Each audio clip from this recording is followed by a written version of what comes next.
You have an idea, you want to start a business, you want to be an entrepreneur. Hey, that's great. But how do you get from here to there? What are the practical real-world action steps that you can take right now or whenever you're ready to go from having a startup idea to having an actual business that generates you income?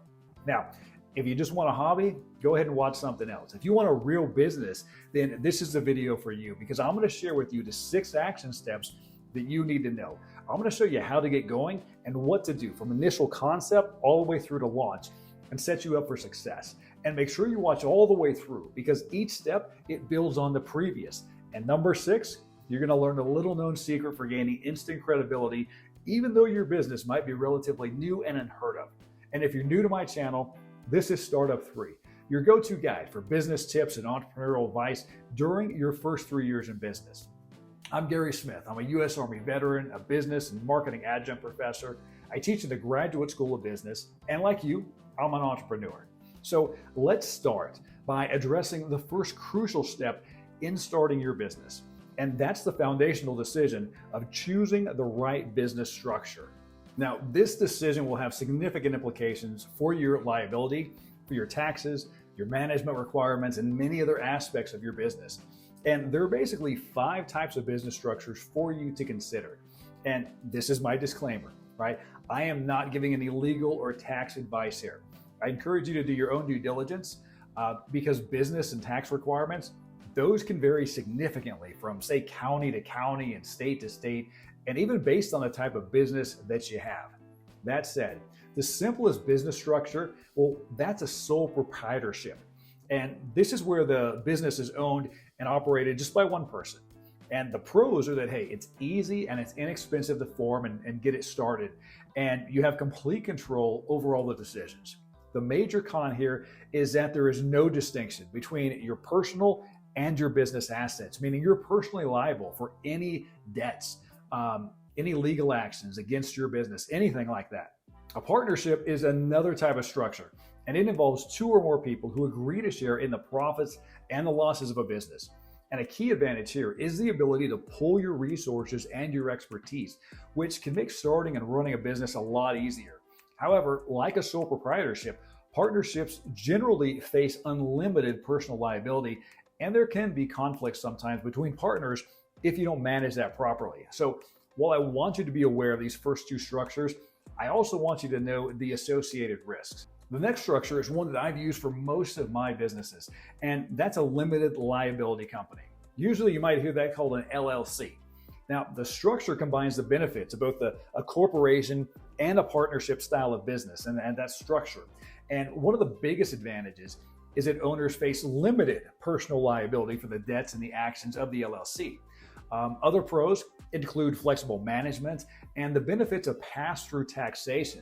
The cons, however, include there's a lot more paperwork. It's more expensive to form and maintain compared to a sole proprietorship or a partnership. Now, there's also a corporation. I'm sure you've heard of those, right? These are big companies, and that's typical because corporations, they can be a complex, they can be a costly structure, but they also offer significant advantages, especially in terms of personal liability. Corporations can also raise more capital right through the sale of stock. That said, they're also subject to more regulations, and profits can even be subject to double taxation.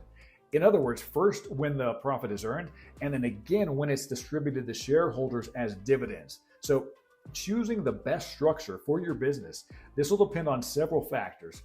Includes the level of risk that you're willing to take on, the type of business that you're starting, the financing that you might need, and then how you plan to operate it. For example, if you're starting a small freelance, maybe graphic design business, right? A sole proprietorship might initially make sense. However, if you're launching a business with higher liability risks, or maybe you just want to be better protected, an LLC or a corporation might be a better option for you. Just keep in mind that this foundational decision, right? This business structure decision, this sets the stage for your entire legal framework, and it influences every aspect of your operation. So it's really crucial to think this through and get it right from the start. Now, let's move on to step 2 of starting your business, which is selecting a business name. Now, this isn't just a formality. It's a key element of your brand's identity. And what I mean by that is the right name can really set the tone for your business. It communicates things like your values. It makes a memorable impression on your target audience. So when choosing a business name, aim for something that's a little bit catchy, something that's meaningful, a reflection of your brand's identity. And some general guidelines that I'll share with you is, well, first, keep it simple, right? Make it memorable. Choose a name that's easy to spell and pronounce so that it really sticks in the minds of your customers. Also, you want something that avoids any confusion. Next, be descriptive, but not too literal, right? Your business name should give a clue about what your business does, but you don't want to be boxed in. And then third, consider your brand's personality. Is your brand more laid back or is it more formal, right? Is it innovative or is it traditional? The tone of your name should reflect the personality of your brand, and it should appeal to your target audience. And then finally, I would say avoid those trendy names that are going to be dated very quickly. Then, once you've landed on a name for your business, you want to check and make sure that somebody else hasn't already beat you to it, right? Good ideas, sometimes other people have them first. Now, one of the best places to start is your state's business records.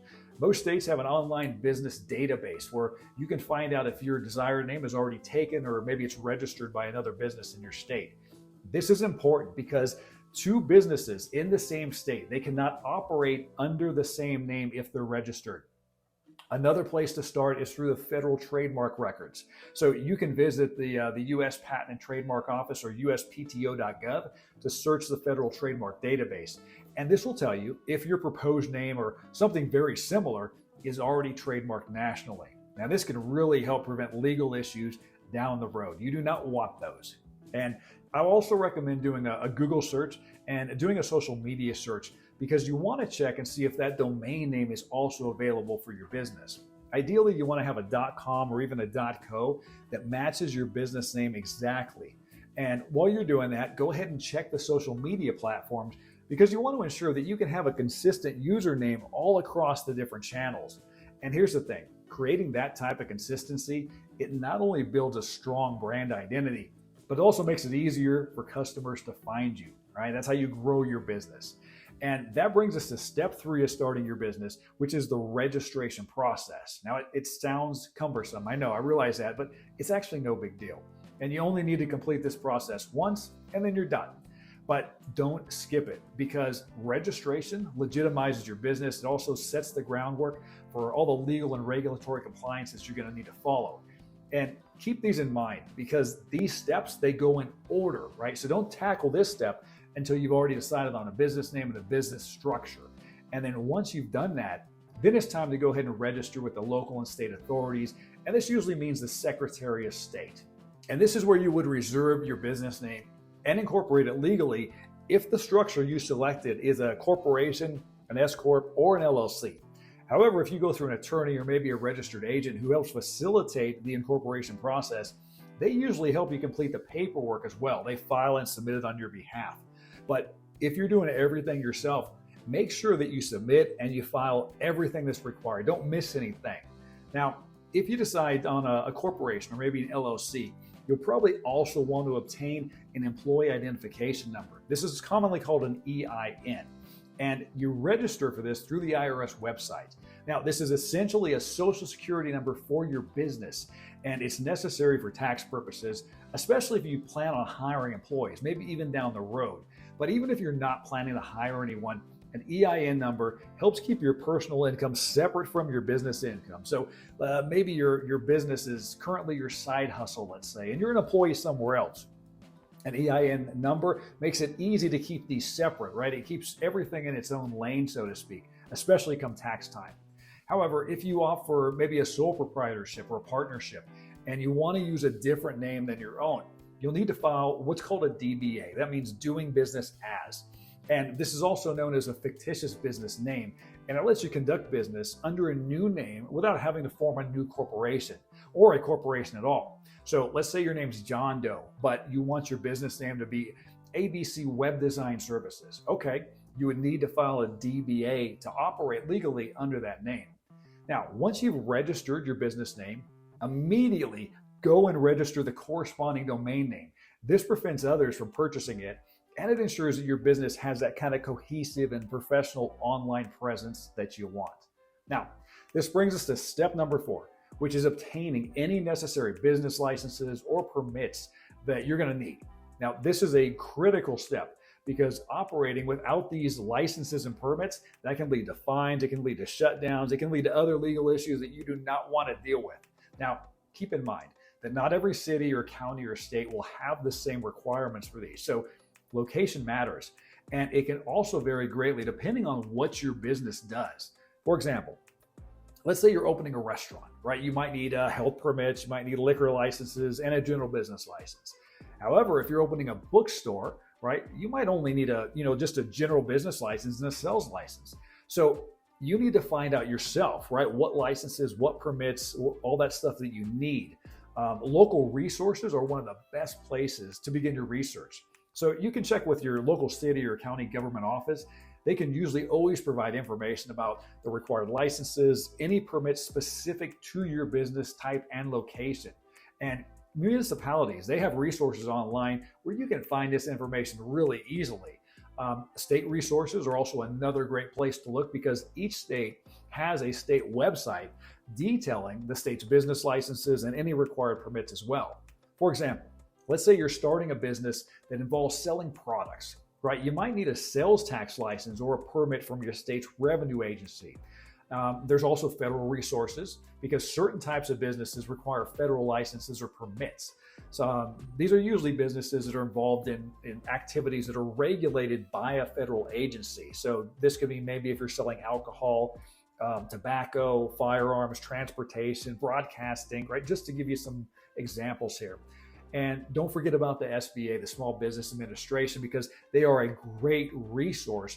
And they also have a lot of guides that you can download and look at that go over all this information as well.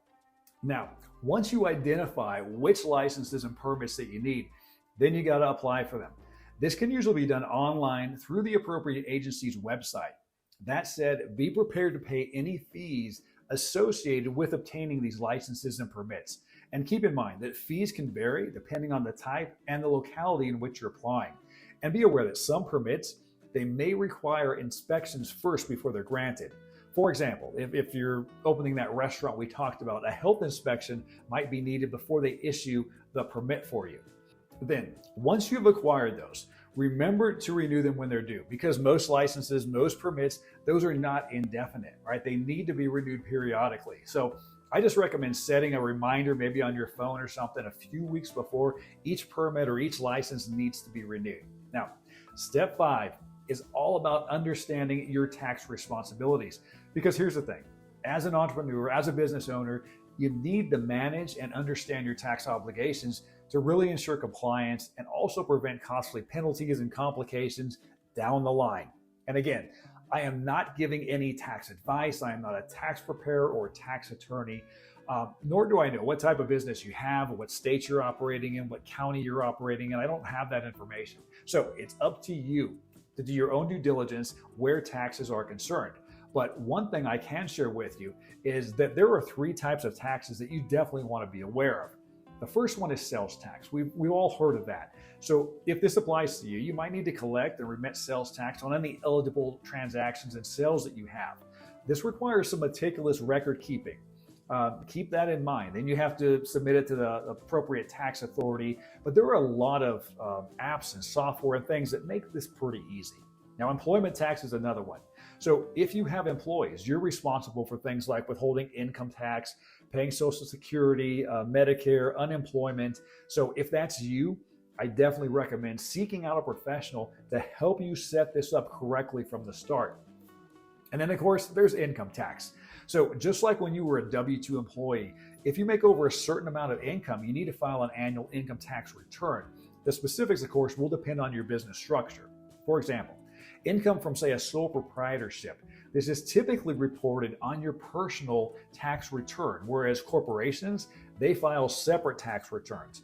And look, I realize that the tax stuff is not the exciting part of entrepreneurship, but by taking the time to really perform your due diligence here and setting this part of your business up correctly, you can avoid problems and headaches down the road, and it can also help you stay in business. Now, that brings us to step number 6, which I told you at the start of this video was a little known secret for gaining instant credibility, even if your business is brand new.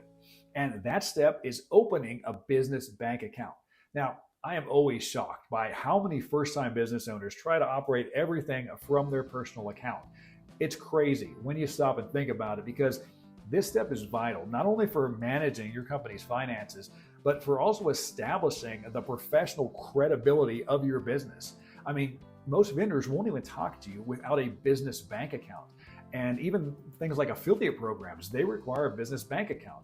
Plus, you need that for processing credit cards, for doing things like taking payments online, and also letting customers know that you're going to be around for a while, right? That you're a legitimate business with a bank account.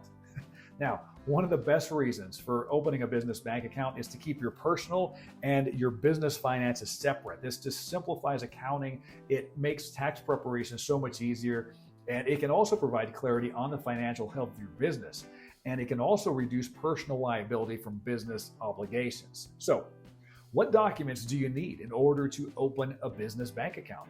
Right? It's not the same process as when you open a personal account. It's a little bit different, and you'll need several key documents. Now, some of these might vary, depends on the bank that you're applying to, depends on things like your business structure, but typically you'll need that employee identification number, or EIN. Remember, I told you to get one of those back in step 3.